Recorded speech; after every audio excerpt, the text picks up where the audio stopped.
The UFC is headed over to ABC. Fights taking place in Long Island. If you ask me, it's a little bit of a strange card. Of course, they weren't able to throw Chris Weidman on the fight card, but you have no Ali Quinta, no Aljamain Sterling. I know the times have changed with some of those older, well-known fighters fighting out at Long Island that have represented the region for a long time. But other than that, the card is pretty shallow for a major showcase fight card on network TV. You guys know what we do. We show up, and when we look for our spots to make money, let's get into it.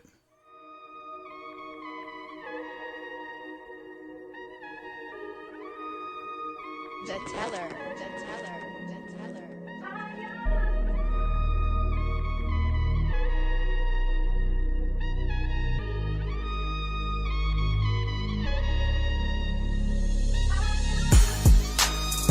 It's another day. Left jab, right jab. This is MMA. Mixed martial arts, quick body parts, undefeated when I pick 'em. Who the champ, who the victim? Looking in my crystal ball, I predict the winner. Never stop fighting. If you lose, keep your chin up. Know how the game go. I'm a smart fella. Welcome to the show. This the MMA fortune teller.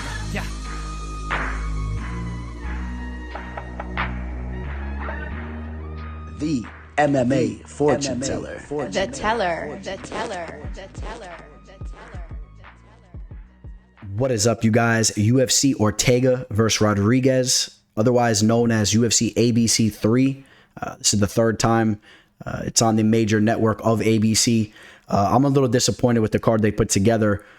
As far as trying to reach out to a new fan base and whatnot, you guys know it's always a big deal for the sport when the UFC is on channels like ABC or, of course, the major ESPN platform. And just a little disappointed when I was looking into this card a while back, and it ended up settling in as a below average fight card in my opinion. We take a quick look. I mean, of course, I do like the main event of Ortega and Rodriguezl. That should be a good fight.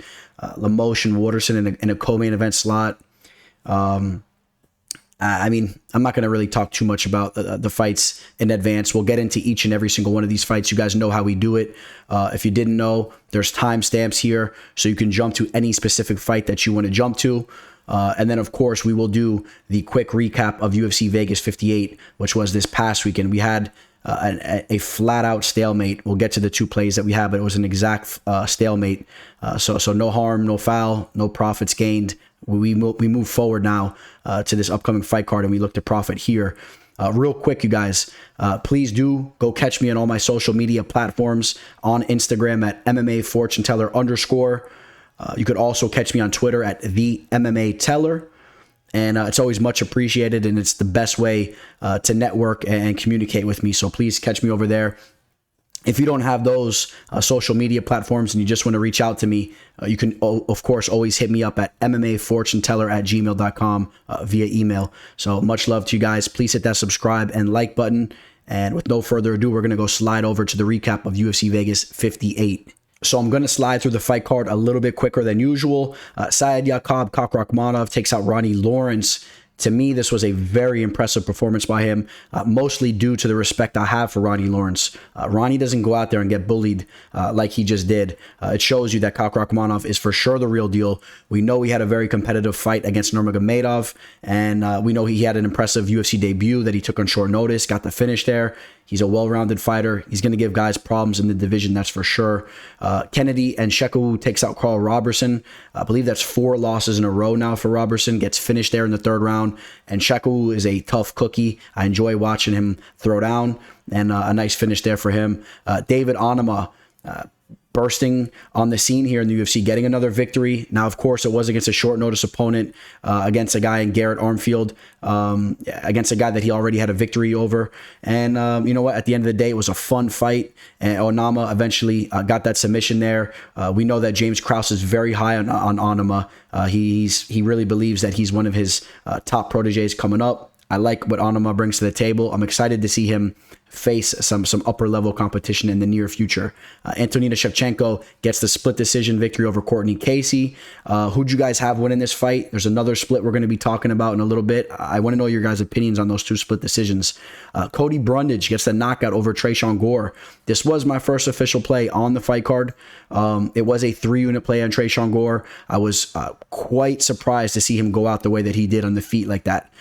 Throwing naked leg kicks, leaving his head up there to be tagged. I had 3 units on him. I got it at -125. I was very surprised to see him put off that kind of performance. I heard some of you guys talking about Gore going into the fight. A lot of you guys weren't high on Gore. I'll tell you what.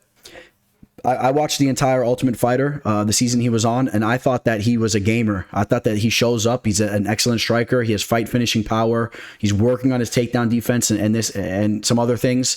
And you know what? Cody brought the fight early, and Tresean Gore was able to get the fight back up to the feet. Cody was breathing heavily. I thought things were looking very good for Gore up until that point. He was pressuring Brundage. I thought he was going to take over the fight and potentially get a finish, and then Brundage cracks him and puts him out. Now, I want to be clear.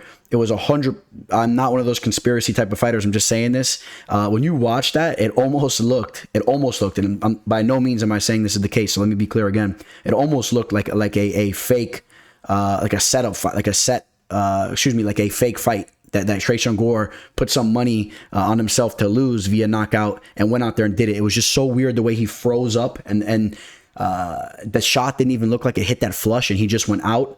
But he was for sure out. And again, by no means am I saying it was a setup fight or a fake fight. But if you talk about fights, for all you conspiracy theorists out there that want to say a fight looks fake or whatnot, you go watch that fight. And again, he was out once he got mounted. I mean, he got pounded out, but it was like he just allowed it to happen. It was very weird the way he just flaked out there. But again, I guess that just shows some red flags on Gore. Jamie Malarkey gets the split decision victory over Michael Johnson. Michael Johnson had some big moments in this fight. A lot of people thought that he won the fight. You guys got to let me know who did you think won this fight? That was a big fight for Michael Johnson. Unfortunately, did not go his way. Aman Zahabi using his high fighter IQ and his craftiness to go out there and take out Ricky Turcios via unanimous decision. That's the type of fighter that Zahabi is. He's a very cerebral fighter. We talked about this, right? We said if he was going to get the job done, probably working with his brother on a strategic game plan, and he gets the job done. It was unfortunate that Turcios wasn't able to really turn it up and do what he does very well at times. I thought Turcios would have edged the fight, and he didn't there. No action. I wanted nothing to do with that fight there. Chase Sherman gets the 3rd round knockout victory over Jared Vandera. A big loss for Vandera. You got to feel for the man.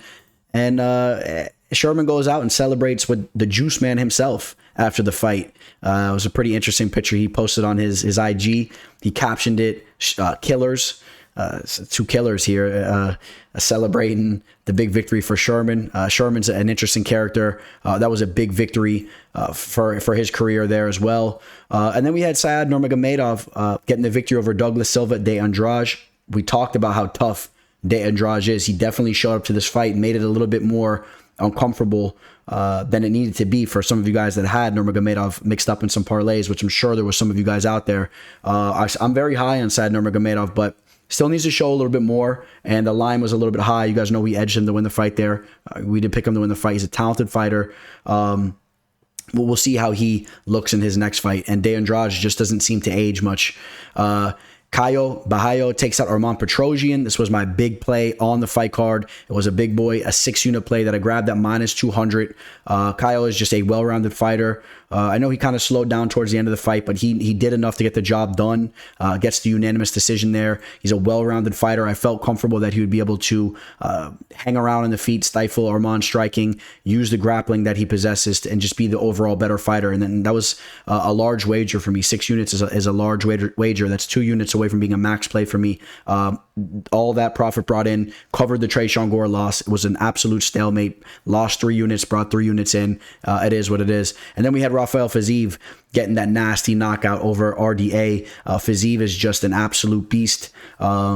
just learning more and more about him all throughout the fight week. I mean, this is a guy that, although he has the decorated striking background, he's the coach over at Tiger Muay Thai. Fiziev is a lifelong mixed martial artist, overall mixed martial artist. His dream has been to be in the UFC since he was a young kid. We saw interviews with him talking about how this is what he's wanted to do since he was a young kid, how his dad brought UFC tapes of UFC 1, 2, and 3 back to the village when he was a kid. You're starting to see a lifelong martial artist go in there and handle business. And, he's hitting his prime. He's a physical specimen. I cannot wait to see him get locked in a cage very soon. I know he's called out Justin Gaethje. I'd love to see that fight. I don't know if Gaethje's going to want that fight. I know Gaethje's talking about getting his nose fixed and whatnot, having surgery. Fiziev is absolute dynamite. Kicking the card off, we have Jessica Penne taking on Emily Ducote. Speaking of kicking, when we talk about kicking off the card, how about that kick that Emily Ducote had over Danielle Taylor as of recently? If you're not familiar with Emily Ducote, a world of experience over in Bellator and in Invicta. The fight that everyone's really been talking about when you talk about her is that knockout victory that she had over Danielle Taylor, ex-UFC fighter, a fighter that in fact has a victory over Jessica Penne. I think that Emily is more than deserving of this opportunity to fight on the big stage here. Breaking down tape on her. First off, that knockout victory that she had was beautiful. It was a very well placed strike. She shows that she has good power, but it was a little slow. I want to say that when I break down tape on her and I watch her striking, I'm not overly impressed. Like, wow, this girl's a killer. I know some people have been talking about the 3 finishes that she's coming off as she gets this opportunity. Let's also understand that her last victory over Alicia Zabatella. Zabatella is an atomweight fighter. She was much smaller, and that was a fighter where the fight was stopped, or that was a fight that was stopped in between rounds due to a cut over Zabatella's eye. And Ducote, she shows to be well-rounded. She was a little hesitant in that fight. She has good power. She's okay. Jessica Penne, a fighter that has fought for the belt back in the day. She had a long layoff, about 4 years before she came back to this new age version of herself where she's almost 40 years old, but getting victories over Lupita Godinez and Karolina Kovacevic. The KK fight looks even better right now after seeing what she just went out there and did in her last fight. And of course, we have a lot of respect for Lupita Godinez. Jessica Penne has shown that, she's a fighter that is very well poised. She has high fighter IQ. Her jiu-jitsu skills are very legit. I'm very high on her grappling abilities. If this fight goes down to the mat, I could easily see Penne using her jiu-jitsu to either pull off a sub or transitioning and getting the better of her opponent down on the mat and stealing some rounds down there.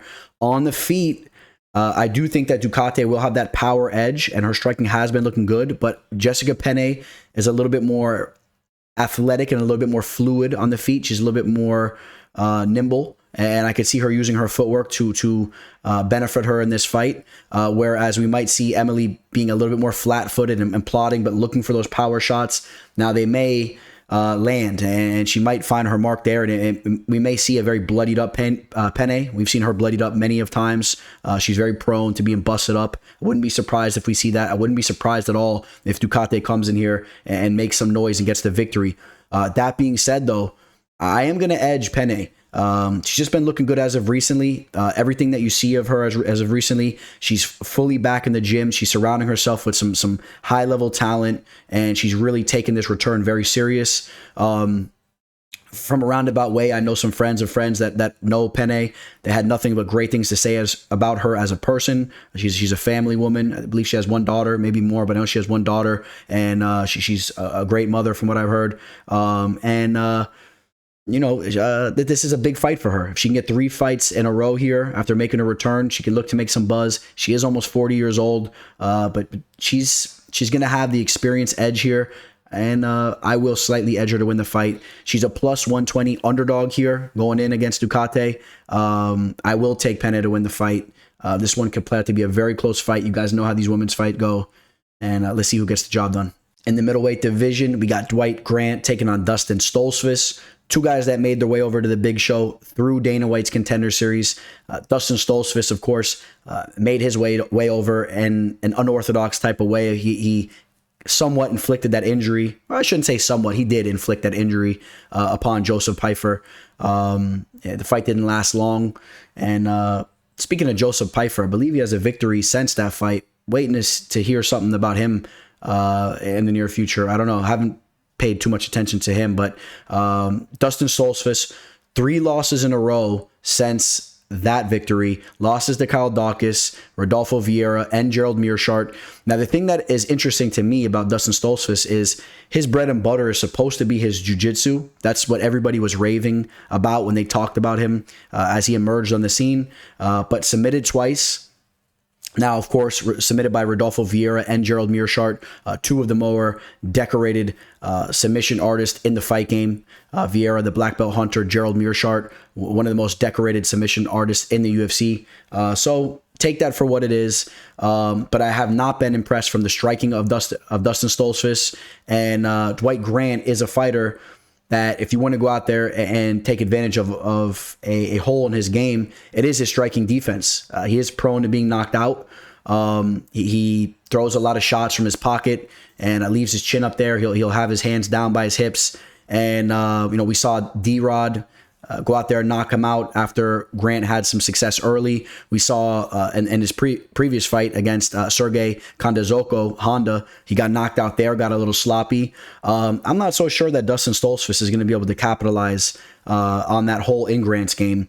And I'm not necessarily so confident that Stoltzfus is going to be able to go out there and use his jiu-jitsu that people talk about to go out there and shine on Grant in that aspect too. Grant is a decently well-rounded fighter. He has good takedown defense. He has some good offensive wrestling as well. And I think that Grant could have some success here on the feet. And that's why I'm leaning towards Dwight Grant's direction. I am edging him to win this fight. He'll have a 1.5 reach advantage. He's an inch taller, but it's the unorthodox footwork where I think that he can kind of do his thing and score some points from the outside. I just haven't really seen anything from Dustin Stoltzfus that's going to point me in his direction here.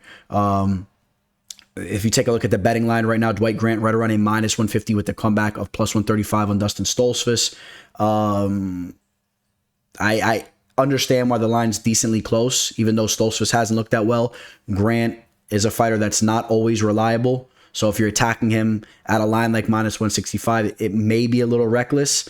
But I think that Grant has the ability to get the job done here in a multitude of ways. I wouldn't be shocked if he lands some big shots, gets a knockout himself, wins a decision. Stoltzfus really needs to show us something here. And without a doubt, if he loses this fight, he's gone. So this is a very big fight for Stoltzfus. I'm sure he's extremely motivated. Grant's not a spring chicken as well. I expect Grant to use his footwork here, land some unorthodox shots, some unorthodox hooks from the pocket. And I think he gets the job done. He takes out Stoltzfus here.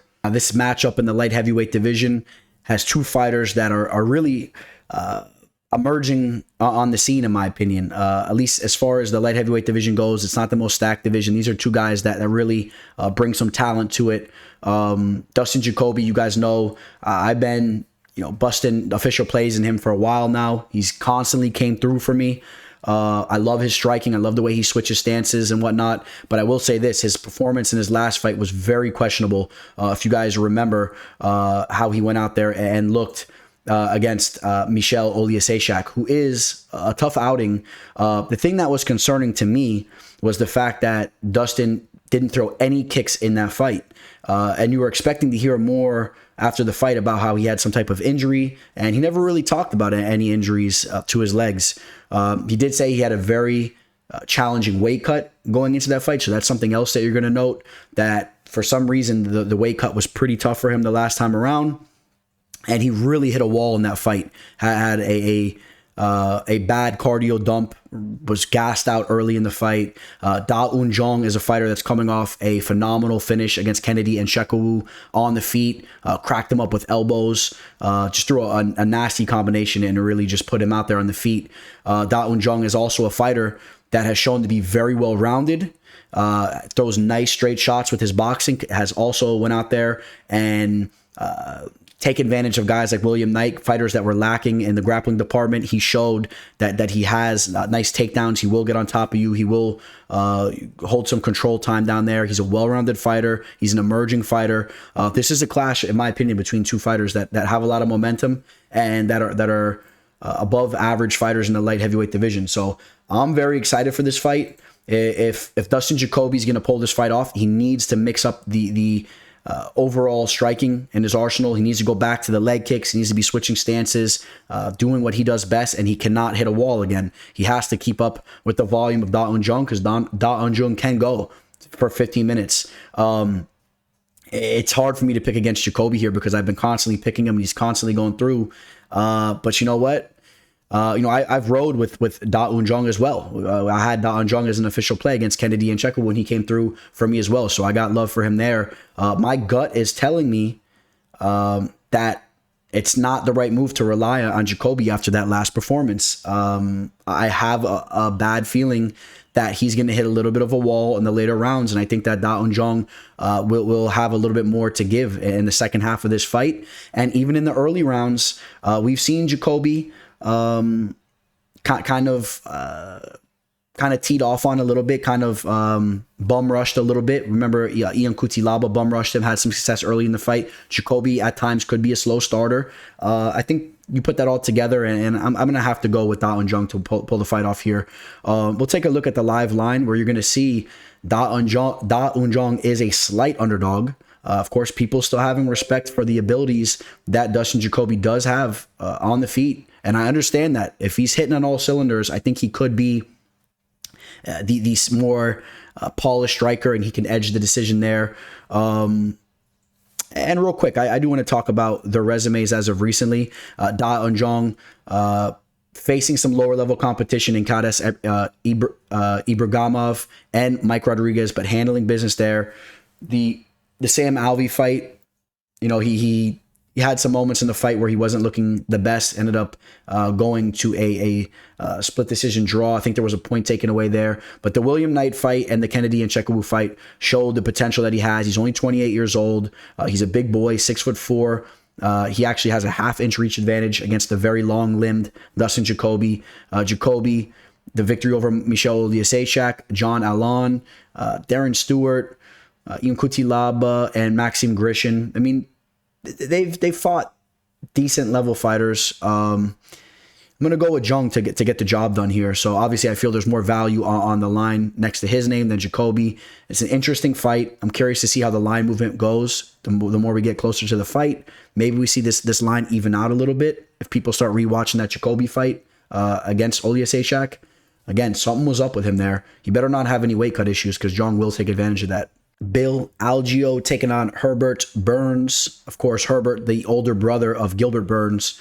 Both fighters, of course, known for their jiu-jitsu skills, but they've really rounded their overall arsenal out over the years. Both men have. Herbert is actually shown to be dangerous on the feet as well. Bill Algeo, a very polished striker, a world of experience over on the Muay Thai scene. He's very poised on the feet. He's not necessarily a guy that goes out there and looks for that one-shot kill, but he can really put the volume on you. He can outclass specific fighters that are not up to par with their striking. He'll throw tricky kicks to your shin and whatnot. He'll keep you at bay. He'll land some body shots. Comes in phenomenal shape. And, of course, he's well-rounded as well. He has some jiu-jitsu skills as well. I will definitely give Herbert Burns the edge down on the mat, but Herbert will have to get the fight down there. You see Herbert, of course, training over at Sanford MMA, where his brother is one of the staples over there at Sanford MMA. And when you know that he's over there and you see what he's been doing over the years, there's no doubting why his striking has came around so rapidly. Of course, Henry Hooft over there and just all the killers that are over there. He's able to well-round his game out. I still think that Bill Algeo slightly gets the better of the striking exchanges. I think that Bill Algeo can avoid that big shot from Herbert and kind of out-volume Herbert there. I have a feeling that Bill will be able to avoid that submission from Herbert, which really leans me to edge Bill Algeo in this fight. I think that he might just be a little bit too tricky here for Herbert. Another thing with Herbert, if you look at what he's been doing as of recently, not necessarily super impressed with the resume. the Derek Minner fight, he was losing that fight before pulling off the submission. He was getting bullied up a little bit by Minner. The Nate Landwehr fight, I'm still not really sold on Nate. I know he's a decent wrestler, he's tough, but that was a fight that Nate had success early too. But then Herbert, he did show up towards the middle or end, up until the fight ended. The Evan Dunham fight, Evan was up there in age, was able to sub him there, and then Daniel Pineda went out there and put a halt to the hype train of Herbert Burns. Daniel Pineda hasn't looked good at all as of recently. Bill Algeo, on the other hand, losses to Ricardo Ramos and Ricardo Lamas. We know Ricardo Ramos is the real deal. And then victories over Joe Anderson Brito, who's a solid fighter and nasty striker. We saw what he just went out there and did to Andre Feely. Victory over Spike Carlisle. I have respect for Spike as well. He's extremely tough. And then he has a world of experience even before this little UFC stint that Bill Algeo's been on. I'll take Bill Algeo to win the fight. And from a betting standpoint, right now, Bill Algeo is a -170 with the +145 tag next to Herbert Burns is his name. I will lean Bill Algeo to pull off the decision. And I think if you're taking Herbert, I would lean more towards him getting a finish one way or another, landing a big shot, most likely with the sub, but landing a big shot, possibly setting that sub up. But I edge that Algeo pulls off the decision here, and a -170 tag next to his name. Maybe a little high. Maybe I would want Algeo more like a -150 as far as where I'm capping it at. But I think Algeo has the avenue to go out here and get the job done. He's a tricky fighter. Now, this is a fight that I'm very excited for. This is one of my favorite fights on the fight card. Jack Tank Shore taking on Ricky Simone. Both these guys, well-rounded fighters, but in particularly really have had success with their grappling. I'm very interested to see how they clash in that specific field. And we've seen Jack Shore matched up with some solid grapplers as of recently, and he's been the man that has prevailed in those matchups against Timur Valiyev. Timur, an absolute Wolverine and just a very polished grappler, got the better of him there. Ludovic Shalinian is a grappling first opponent as well. Jack Shore went out there and styled on him. And Hunter Azure, who's a decorated wrestler, Jack Shore got the better of those grappling exchanges as well. Now, the Hunter Azure fight, of course, that was not Jack Shore's best performance. That fight played out a lot closer than it should have. But at the end of the day, Jack Shore showing once again that he just knows how to get the job done. He does those little things in the fight, just does enough to get the job done. He's a well-rounded fighter, has very high fighter IQ. But without a doubt, in my opinion, his grappling is his strong suit. I think that's where he's going to rely a lot in his fights to really put the stamp and get the job done. What's interesting about this fight is that Ricky Simone is very, very polished in the grappling department. He's not going to be easy to control down there. I could see this fight really just getting dirty in the grappling exchanges. I could see Ricky reversing Jack Shore. I could see a lot of transitions back and forth. I don't expect either fighter just to really have a lot of success there and just control the fight easily. I think that this is going to be a fight that's full of transitions, and the fighter that sticks to it and digs deep is going to be the fighter that gets the job done. Ricky Simone, a little bit more explosive on the feet with his striking. His striking has really came around as of recently, especially.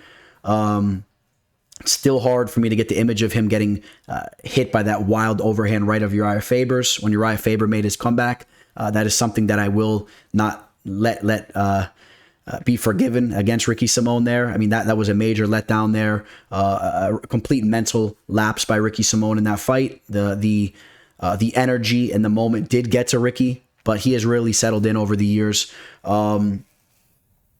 This is a fight that I'm very torn on. I think that this fight has the possibility to go either way. I've been back and forth on my pick here. There's been moments where I was breaking down tape and I said, you know what? I think that Ricky may get the better of those striking exchanges and could hang in the grappling department with Shore.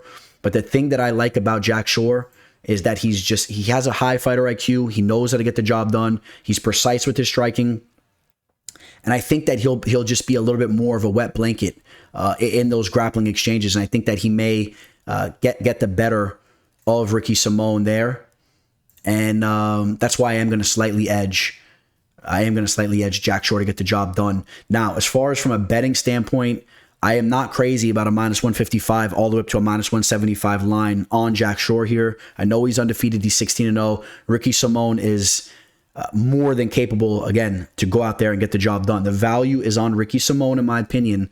But if you're going to put a gun to my head and you give me a 50-50 pick or 50-50 value of who I think is going to get the job done, I will say that I think that Jack Shore probably gets his hand raised this Saturday. And I've been enjoying watching him develop as a fighter. He's still very young. He's working on his overall game, his striking and whatnot. I expect to see more growth from him. Give me Jack Shore to win the fight there. Punahele Soriano taking on Dalcha Lungiambula. Two fighters that are explosive. They're a little bit of front runners. Of course, not the best gas tanks from either man. I will say Soriano does have the edge as far as the cardio goes. I think that Dalcha has shown to have a much larger red flag next to him in that regard.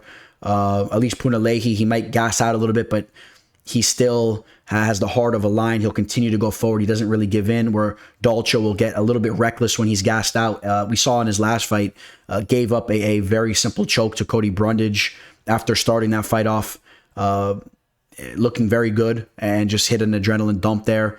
Before that, lost to Marc-Andre Barriault, where he was really bullied up and controlled to get up against the cage. We're not going to be too harsh about that front kick that he took against Magomed Ankalaev. We'll let that slide there. But I'll tell you what, man, Punahele Soriano is a guy that I really, really enjoy watching fight. This guy goes out there and just absolutely headhunts. He looks to go out there and just flatline his opponent. He's a well-rounded fighter. He can stuff the takedowns. More so from a defensive standpoint, he's able to stuff takedowns and whatnot. He's not really an offensive grappler. He really wants to tee off on you. That's his goal. And this has all the makings to be a very entertaining fight here. Again, though, the thing you needed to keep in mind with Dalcha is when Dalcha is hitting on all cylinders, when things are going good for him, he is a talented fighter. He's explosive. He has big-time power. Without a doubt, he can starch any man that he's facing. There's no question about that. Surrounds himself around solid talent, as you see. But to me, he's just unreliable.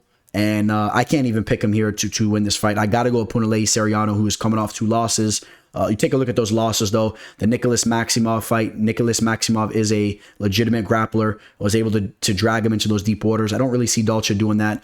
Brendan Allen, the same type of fighter, a high-caliber grappler, who's very polished in all avenues there. Dalcha won't be as professional, in my opinion, and as fine-tuned as those fighters there. Dalcha will have that explosiveness and that athletic ability, but he won't be fine-tuned and disciplined, and he has some holes in his game. He's 34 years old. He's coming off a very questionable loss. I got to lean Punahele Soriano here. Does Soriano land that big shot? I could see Soriano landing that big shot. I think that Dalcha slows down as the fight progresses. They get into some wild exchanges. I see Lungiambula breathing heavy, and I see Soriano cracking him with the big shot. We've seen Soriano do that throughout his career. We've seen him really dig deep and throw that big overhand left, I believe he's a southpaw, throw that big overhand left and crack. And I could see that happening here as Lungiambula gets tired and it's not getting enough oxygen to his brain, is not making proper decisions there. Now, from a betting standpoint, Punahele Soriano at a minus 260 up to the minus 295 range on some books. It's a little dangerous because Soriano has been a little unpredictable with his performances as well at times, but I do think he gets the job done at the end of the day. I don't want to steer any of you guys wrong if you guys are looking to throw them in a parlay, but that line's a little heavy for me. I think that the fight should be more capped around Soriano at a minus 230. It's getting steamed a little bit there, but a lot of angles are pointing towards Soriano getting the job done here. 2 OGs in women's mixed martial arts, Lauren Murphy and Miesha Tate. We know about the comeback tour of Miesha Tate. She came back and she took out the grandma Marianne Renaud. And then in her last fight, she dropped a decision to Ketlen Vieira. We were really starting to understand that Ketlen Vieira is a solid opponent. That was a tough fight for Miesha Tate. I do hold Ketlen Vieira in higher regards than a Lauren Murphy. Lauren Murphy is the type of fighter that always comes in great shape. She's very physically strong. And if her opponent is not up to par in specific fields, she can go in there and take advantage of that. Now, Miesha Tate's going to be up to par in those fields. Miesha Tate can stuff the takedown. She has good cardio. And I don't expect Lauren Murphy to really go out there and be able to outgrind a very tough Miesha Tate, who has looked pretty decent since her comeback. If you weigh all the elements going into those two fights, again, mostly being the fact that Ketlin Vieira, I hold her in high regards. I think she's a tough outing. Lauren Murphy over here, again, always coming in great shape, looking a little bit like a bodybuilder. The way I see this fight going, as I see Miesha Tate being able to stuff those takedowns, being willing to embrace the grind of the fight, and I think Miesha Tate gets the better of the boxing exchanges. I think that Miesha Tate lands on the mark a little bit more so than Lauren Murphy. And I think that both these girls wrestling and grappling could nullify themselves, and this fight could play out for 15 minutes on the feet. I could see this being a little bit of a boxing match, a little bit of a kickboxing match here, and it leans me towards Miesha Tate's direction. I'm sure she's extremely hungry after tasting defeat in her last fight. Her hopes and her desires were to make this comeback and work her way to a title shot. I know for a fact that she hasn't steered from that direction just from losing to Ketlin Vieira. Lauren Murphy coming off the loss, of course, against Valentina Shevchenko for the belt. But before that, a close fight against Joanne Calder-Wood, the victory over Shakirova, the decision victory over Roxanne Modafferi, and Andrea Lee, the split decision victory there where a lot of people thought she lost that fight. Lauren Murphy kind of snuck her way to that shot against Valentina. And I'm going to say that Miesha Tate gets the job done here. I think that Miesha will land the mark with her boxing more so, and that will lead her to win the decision there. This is a big fight for her. If Miesha Tate drops this fight, I could see the comeback tour really screeching to a halt, and I wouldn't even be surprised if she retires. Maybe she just says, you know what, I thought that I was, I thought I was going to make some noise with this comeback, but I see that the game has kind of passed me up. I wouldn't be surprised if we see her retire if she loses. So just keep that in mind. And my pick will be Miesha Tate. And as we pull up the betting line here, Miesha Tate at almost at 2-1 favorite line, right? With her right around a -175. And I wouldn't be surprised if you see her edged all the way up to the -190, up to that 2-1 favorite line. I think that's a little dangerous. She needs to show more to us than what she's shown in those last two fights, where we really take her serious with this comeback. More value on Lauren Murphy, in my opinion, if I'm being honest. Although I really want to see Tate come through here, and I think she does. More value on Lauren Murphy at +145. Two absolute dogs throwing down here. Shane Burgos taking on Charles Jourdain. You guys know what you're getting every single time these guys throw down. They both bring the fight. Now they're going to meet. You know it's going to be fireworks. Charles Jourdain, let's start off with talking about him a little bit here. We know that his background, his bread and butter is his striking. Having that decorated kickboxing background. But the thing that not a lot of people realize, especially going into this last fight that he just had, is that his jiu-jitsu has really, really grown over the years. We saw him pull off a beautiful guillotine choke over Lando Venata. And the word has gotten out about what he's been doing down on the mat as far as in his training and whatnot. So he's a well-rounded fighter, a polished striker, has some dog in him. He checks off a lot of boxes. When you talk about having some dog in you, Shane Burgos is a fighter that's going to be towards the top of that list when you talk about fighters that have that dog in him. This guy is an absolute beast, does so many things well. But one thing that I will say that he doesn't do so well is his striking defense is suspect. He is there to be hit.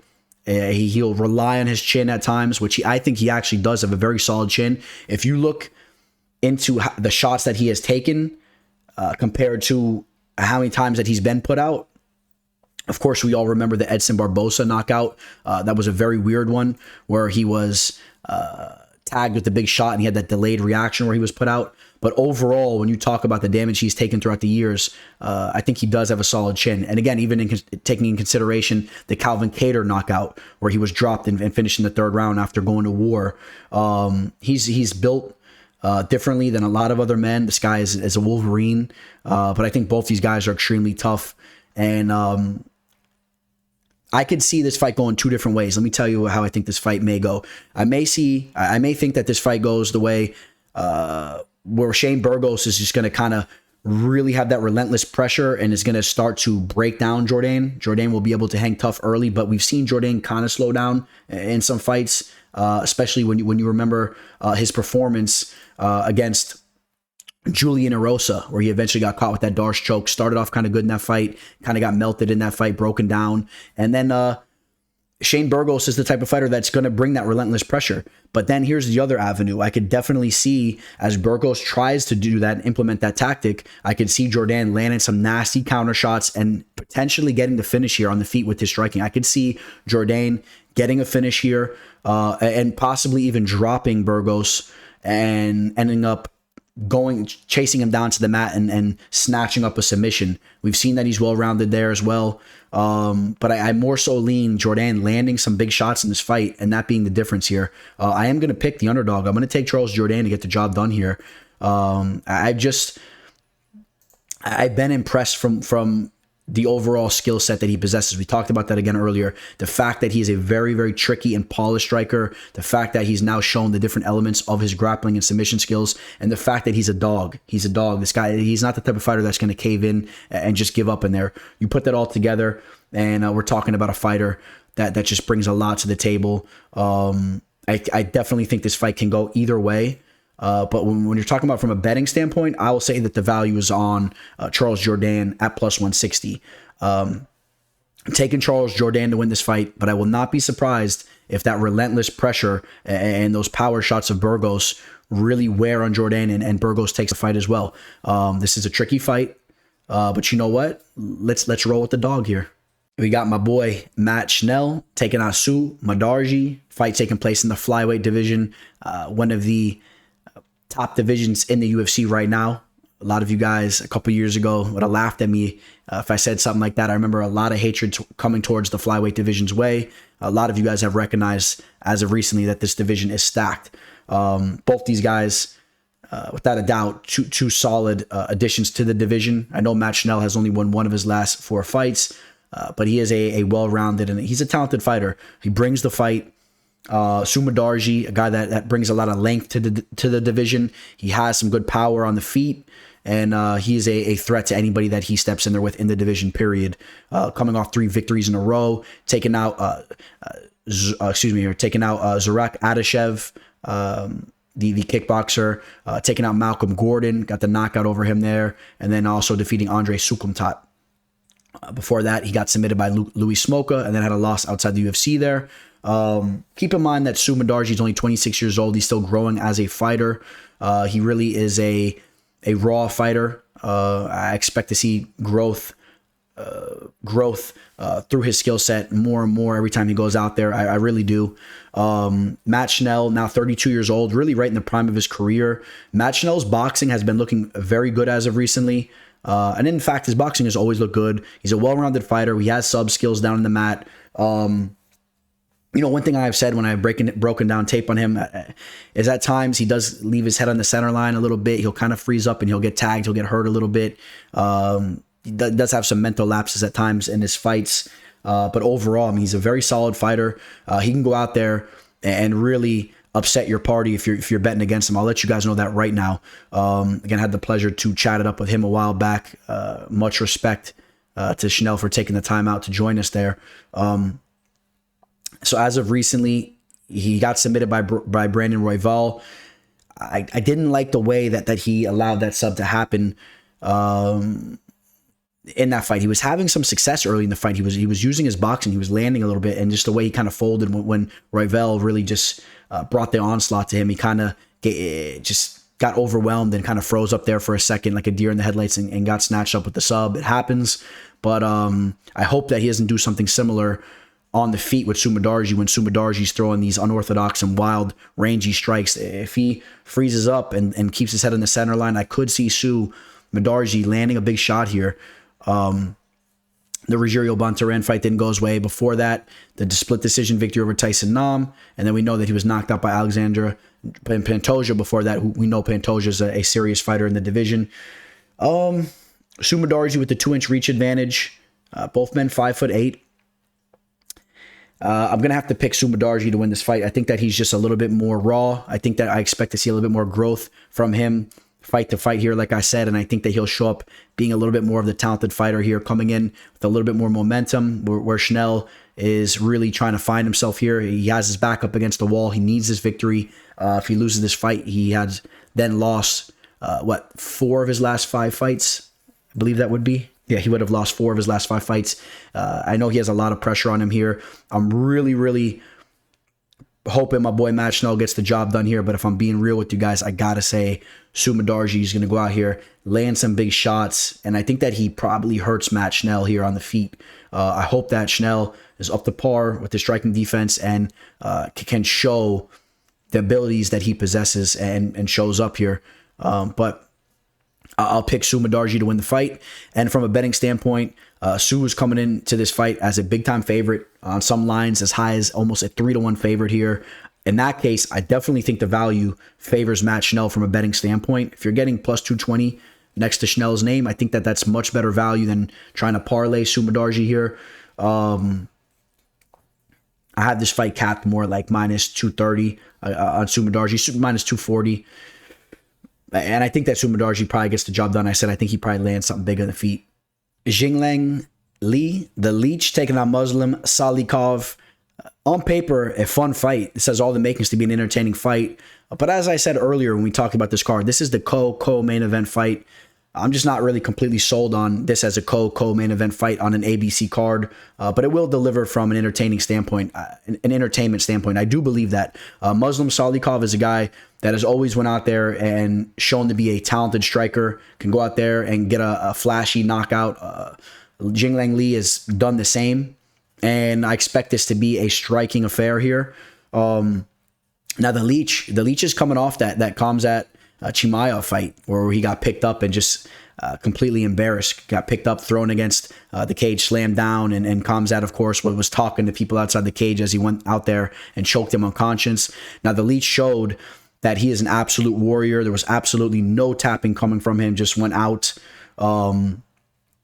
He truly is a stud in that regard. I mean, he's going to go out there and he's going to give it his all.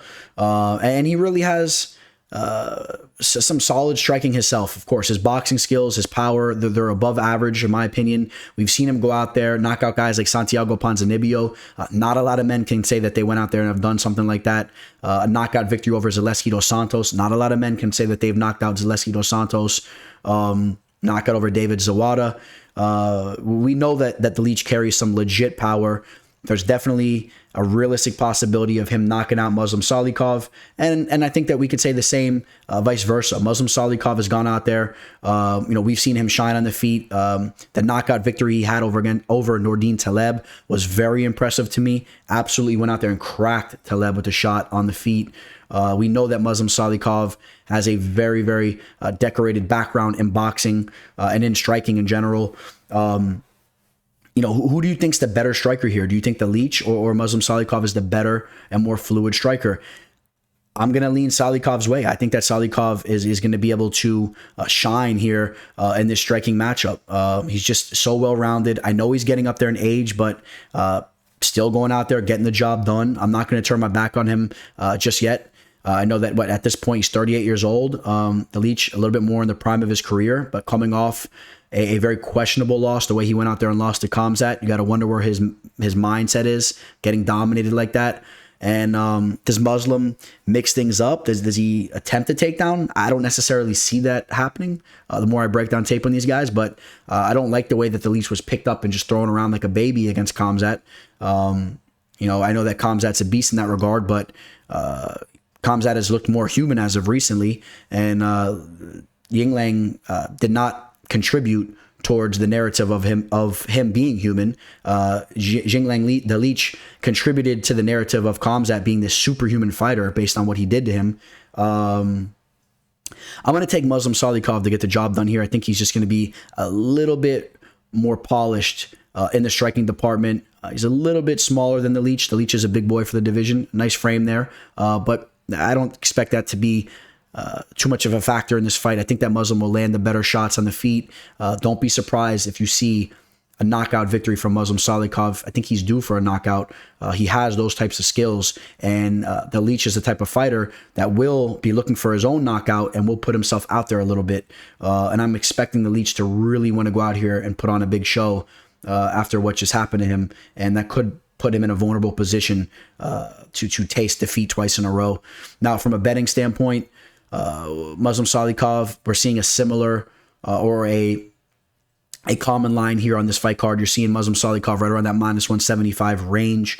I think the value is more so on Jingliang Li at a line in +145. But I also do think that there's a more likelihood that Muslim gets the job done here. I would have this fight capped more at a -150 for Muslim Salikhov. So, take that for what you will. I mean, that's what I'm seeing when I break down tape on these fighters and how I see this fight going. I think Muslim should be right around a -150. So you may not be getting the best price tag if you're taking him there. And I'm sure some of you guys are going to be on that potential value on Jingliang Li. Comment below, who are you guys eyeing in this fight? I'm curious. This is a fight that I'm curious who you guys are eyeing there. The karate hottie, Michelle Waterson, taking on Amanda Lemos. Amanda Lemos coming off a very tough loss. We have seen time and time again that she is extremely talented with her striking, and she looked good even in the start of that Jessica Andrade fight. But of course, showing to have some holes in her overall arsenal. How she got yoked up against a Jessica Andrade there with the standing arm triangle wasn't the best look for her. But Jessica Andrade is cut from a different cloth. Let's take things into perspective there. Michelle Waterson, a very well-rounded fighter. Way more well-rounded than a lot of people think. Of course, she has that traditional karate background, but she's a true martial artist. She knows all the ins and outs of the complete fight game. Good jiu-jitsu skills, good striking. She's nimble. Now, from a striking standpoint, we know that these fighters are very different. Michelle Waterson, with that more point style type fighting, little tit for tat. She'll try to rack up points and steal decisions against fighters. Amanda Lemos is just brutal on the feet. Her leg kicks are disgusting.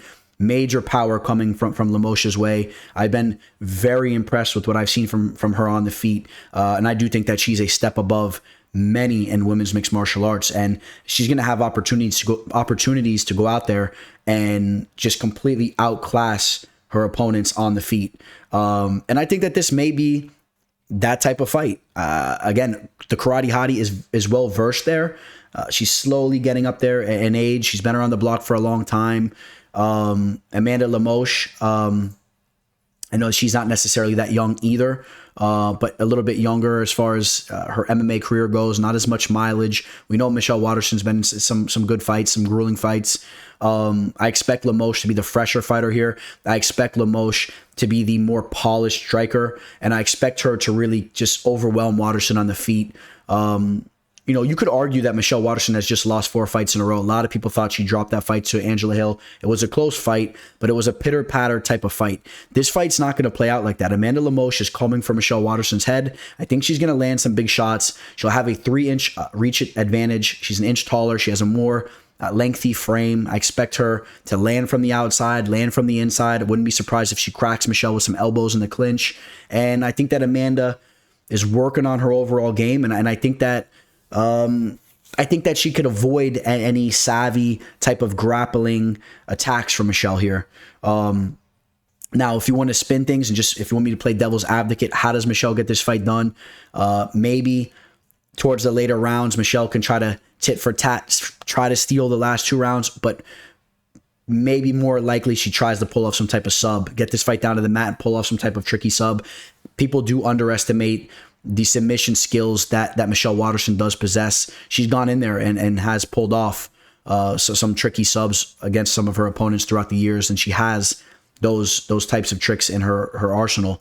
I don't see it happening. I don't see something happening similar to the Jessica Andrade fight for Lemos there. I think Lemos avoids that. She's polishing her overall game, but the striking will be the bread and butter of hers that will help prevail her here to a victory. Amanda Lemos is coming into this fight as a big favorite.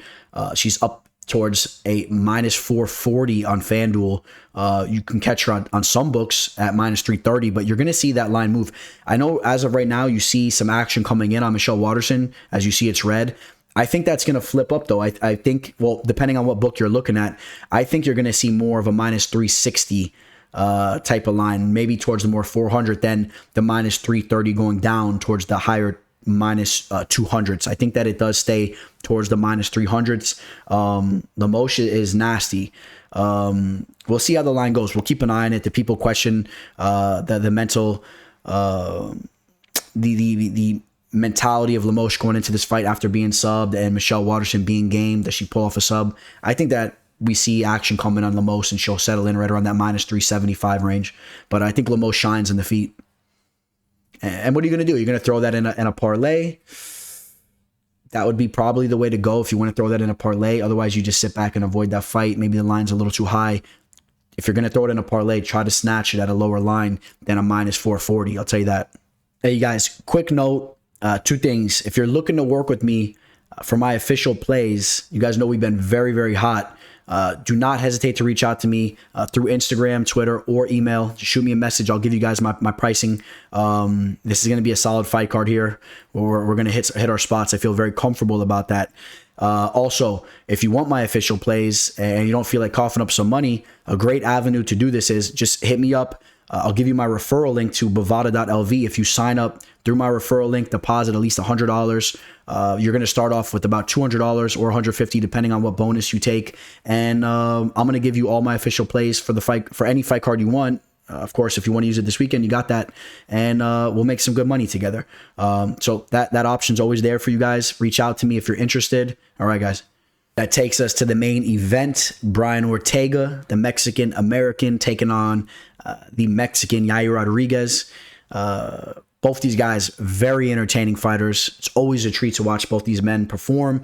That's why, earlier I was giving this fight card some heat, but I will say I am looking forward to this main event. I'm very excited for this matchup. Both these guys are extremely game, and I think stylistically, this is going to be a good fight.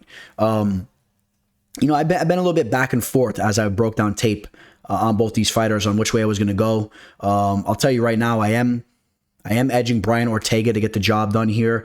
Brian Ortega, T-City, has shown major growth with his boxing over the years. Of course, we all know his jiu-jitsu is ridiculous. He could pull off a sub on you in 2 seconds. I could see him pulling off a variety of submissions to get the job done here against Yair Rodriguez. And of course, Yair Rodriguez having those very flashy and talented striking skills in his back pocket. That's what he does. We've seen him pull off Hail Mary knockouts in fights that he was losing a 5-round wars, like against the Korean Zombie, pulling off that nasty spinning back elbow or that little side elbow that he threw. It was disgusting. We've seen him go out there and just outclass guys like Jeremy Stevens on the feet. Remember in the second fight, just went out there and really brought it to him early. The kicks of Yair Rodriguez are phenomenal. He has flashy knockouts like the knockout he had over Andre Feely, just disgusting kicks. If you want to take a look at his losses, just to put things into perspective, right? He lost to Frankie Edgar back when Frankie was still 35 years old, still had a lot to give to the game. And Yair was 24 years old at the time. Frankie, a very decorated wrestler and grappler, of course he was going to go out there and do what he did. He went down there, bullied Yair up, butchered him with elbows, and that's what you would expect, okay? Yair is still learning. He's still very young. Went out there, strung off some solid performances. Hasn't been extremely active, but expect to see growth from him every time he goes in there. I really believe that. Now he's coming off that tough loss against Max Holloway. It was a war. He took a lot of damage in that fight. Took a lot of damage. That fight was towards the end of 2021. So he's had some time. Sometime, maybe you could argue he needed a little bit more time. He was rushed to the hospital right after that fight. And he seems like he's ready to go, though. If you're checking him out on IG, he seems like he's ready to go. Brian Ortega, a fighter that has also taken a lot of major damage in the Volkanovski fight, got beat up bad. In the Max Holloway fight, that was a fight where it was really hard to watch, just really got beaten up. So both these men getting styled on a little bit by Max Holloway. I think Yair was a little bit more competitive against Holloway, if you want to kind of understand that. But here's the thing. When I analyze this fight, I think there's definitely a possibility that Yair can get the better of the striking exchanges, but I think that there's a realistic avenue for Brian Ortega to close the distance, make things ugly, and have some success with his boxing and just mixing things up overall. So I just think that there's more likeliness that Ortega gets the job done just based on the overall skill set he possesses, the submission abilities, the ever-growing abilities he has on the feet, or Yair, he's very flashy on the feet, but also take this into consideration. Yair Rodriguezl, and the victory that he had against the Korean Zombie, he was losing that fight, and he was kind of getting pressured and smothered a little bit on the feet by the Korean Zombie, and eventually caught him with that Hail Mary knockout with seconds to go, but he was on his way to losing the fight.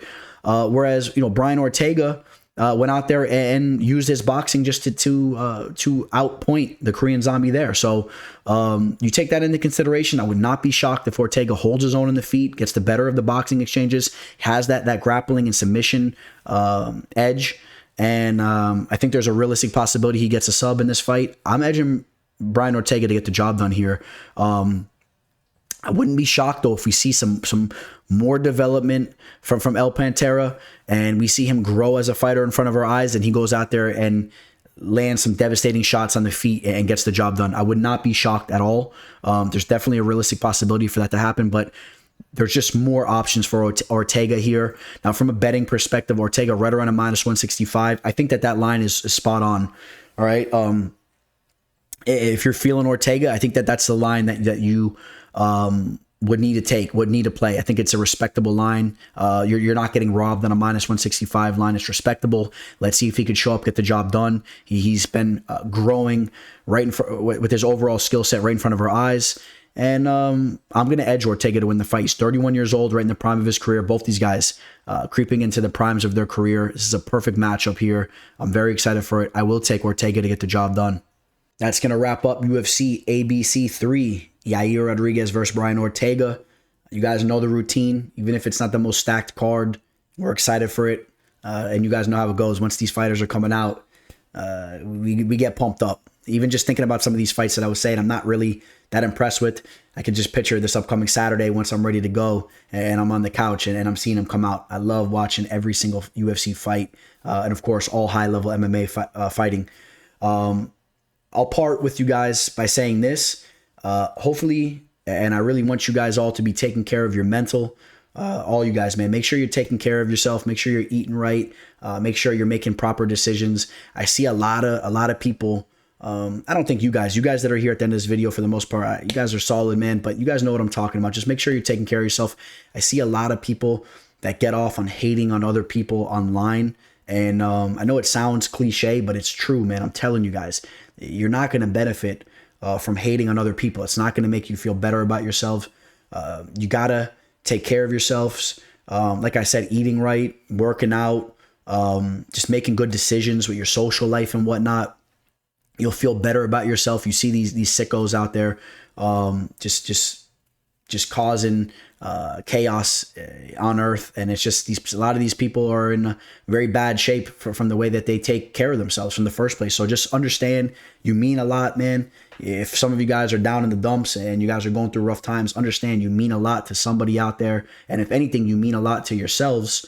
So you need to take care of yourself. Life is great, and you got a blank slate. Always remember that. Every day you start out, man, you got a blank slate. So if you're not super happy with how you've been doing things in the past, you have a blank slate every day you wake up to start a whole new exciting life. All right. So just do what you got to do. Make the correct decisions. You make one correct decision to another correct decision, and you'll notice you'll start to get a lot of momentum and you'll feel good about yourselves. All right. So just remember that, guys. I hope all you guys are doing well out there. All you guys that are out there and listening to this all the way up to the end of this video, especially have a lot of love for you guys. So you guys know that. So this is the type of message that I want to put out periodically, where I hope you guys are all doing good out there, making right get hitting the gym up, doing all those types of things, taking care of yourself. All right. So love you guys. You guys enjoy the fights this upcoming Saturday. On that note, signing out, Teller. Welcome to the show, this the MMA fortune teller. Yeah.